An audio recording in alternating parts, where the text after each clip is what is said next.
ಚನ್ನಪಟ್ಟಣದ ಜನತೆ ಆಶೀರ್ವದಿಸಬೇಕು ಅಂತ ವಿನಂತಿಸ್ತೇನೆ. ಎರಡನೇದು, ನಾನು ರಾಜ್ಯದ ಜನತೆಗೆ, ಚನ್ನಪಟ್ಟಣದ ಜನತೆಗೆ ಒಂದು ಹೇಳಕ್ಕೆ ಬಯಸ್ತೀನಿ.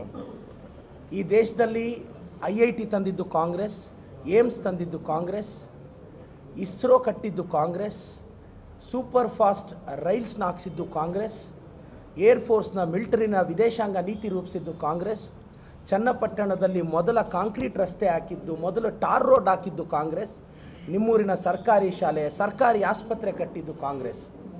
ಎಲ್ಲ ಕಾಂಗ್ರೆಸ್ ಪಕ್ಷ ಕಷ್ಟಪಟ್ಟು ಇಷ್ಟು ಮಾಡಿದ್ರೆ BJP ಅವ್ರು ಲಾಸ್ಟಲ್ಲಿ ಫಾಲ್ ಸೀಲಿಂಗ್ ಮಾಡಿ ಬಿಲ್ಡಪ್ ಕೊಟ್ಟರೆ ಒಪ್ಕೊಳ್ಳೋಕ್ಕಾಗಲ್ಲ.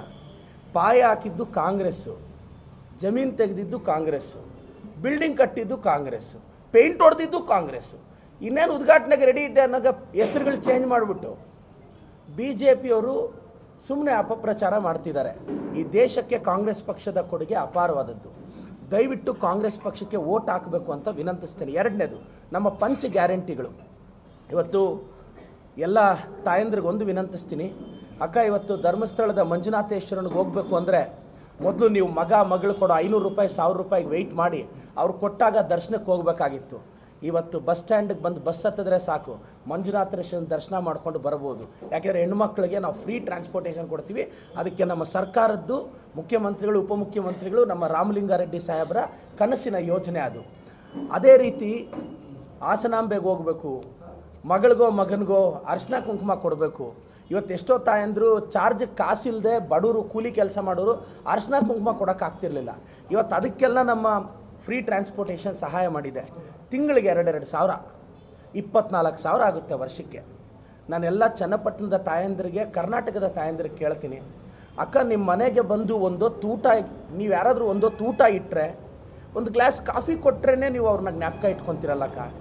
ನಾವು ಅಕ್ಕಿ ಕೊಡ್ತಿದ್ದೀವಿ, ಫ್ರೀ ಟ್ರಾನ್ಸ್ಪೋರ್ಟೇಷನ್ ಕೊಡ್ತಿದ್ದೀವಿ, ತಿಂಗಳಿಗೆ 2,000 ಕೊಡ್ತಿದ್ದೀವಿ.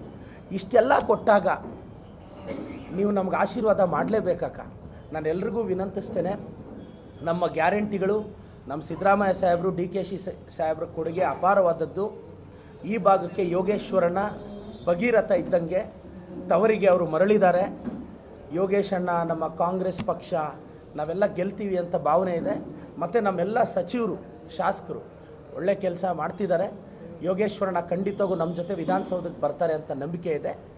ನಾನು ಮತ್ತೊಮ್ಮೆ ಮಗದೊಮ್ಮೆ ಹೇಳೋದಿಷ್ಟೇ, ದಯವಿಟ್ಟು ಯಾವುದೋ ಮಾತಿಗೆ ಮರಳಾಗಬೇಡಿ. ನಾನು ವಿಶೇಷವಾಗಿ ಜಾತ್ಯತೀತ ಸಿದ್ಧಾಂತ ಇಟ್ಕೊಂಡಂತಹ JDS ಅವರು ಕೋಮುವಾದಿ ಪಕ್ಷದ ಜೊತೆ ಹೋಗಿ ಸೇರಿಕೊಂಡ್ರು. ಇವತ್ತು ಜಾತ್ಯತೀತ ಸಿದ್ಧಾಂತನ ಬಿಟ್ಟು ಕೋಮುವಾದಿಗಳು ಇವತ್ತೊಂದು ಸಮುದಾಯದ ಓಲೈಕೆಗೆ ಇಳಿದಿದ್ದಾರೆ. ಅದೇ ಬೇಸರದ ಮಾತು.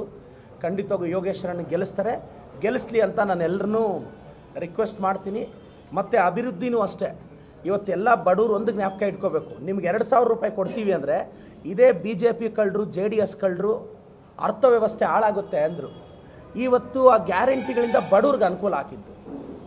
ಈ ಭಾಗದಲ್ಲಿ ಯಾರನ್ನಾದರೂ ಕೇಳಿದ್ರೆ, ಈ ಭಾಗದಲ್ಲಿ ಯಾರನ್ನಾದರೂ ಕೇಳಿದ್ರೆ ಆ ಹೈವೇ ಒಂದು ತೋರಿಸ್ಬಿಡ್ತಾರೆ, ಹೈವೇ ನಾವು ಮಾಡಿದ್ವಿ ಅಂತ ಈ BJP ಅವರು. ದಯವಿಟ್ಟು ನಂಬೇಡ್ರಕ್ಕ. ನಮ್ಮ ಸಿದ್ದರಾಮಯ್ಯ ಸಾಹೇಬರು ಮುಖ್ಯಮಂತ್ರಿ ಆದಾಗ, ಮಹದೇವಪ್ಪನವ್ರು PWD ಮಿನಿಸ್ಟರ್ ಆದಾಗ ಈ ಮೈಸೂರು ಹೈವೇ ಕಟ್ಟಿದ್ದು ಕಾಂಗ್ರೆಸ್ಸೇ ಅಲ್ವ? ಆಸ್ಕರ್ ಫರ್ನಾಂಡಿಸ್ ಸಾಹೇಬ್ರಲ್ಲಿದ್ದರು. ಯಾಕೆಂದರೆ ಮೊನ್ನೆ BJP ಅವ್ರು ಯಾರೋ ಒಬ್ಬರು ಮೈಸೂರಿನ ಮಾಜಿ ಸಂಸದರು ಮಾತಾಡ್ತಾ ಇದು ಕಟ್ಟಿದ್ದೇ ನಾವು ಅಂತ ಹೇಳ್ಬಿಟ್ರು. ಅಲ್ಲ, ಚನ್ನಪಟ್ಟಣದ ಜನತೆ, ರೂಲಿಂಗ್ ಗೌರ್ಮೆಂಟ್ ಇದೆ. ಈಗಾಗಲೇ 500 ಕೋಟಿ ಅನುದಾನ ನಮ್ಮ DK ಶಿವಕುಮಾರ್ ಸಾಹೇಬರು ಕೊಟ್ಟಿದ್ದಾರೆ. 5,000 ಮನೆನ ಕೊಟ್ಟಿದ್ದಾರೆ. ಸಾವಿರಾರು ಕೋಟಿ ಅನುದಾನ ಚನ್ನಪಟ್ಟಣಕ್ಕೆ ಬರುತ್ತೆ. ದಯವಿಟ್ಟು ಆಶೀರ್ವದಿಸಿ ಯೋಗೇಶ್ವರನಿಗೆ ಅಂತ ವಿನಂತಿಸ್ತೇನೆ. Thank you sir.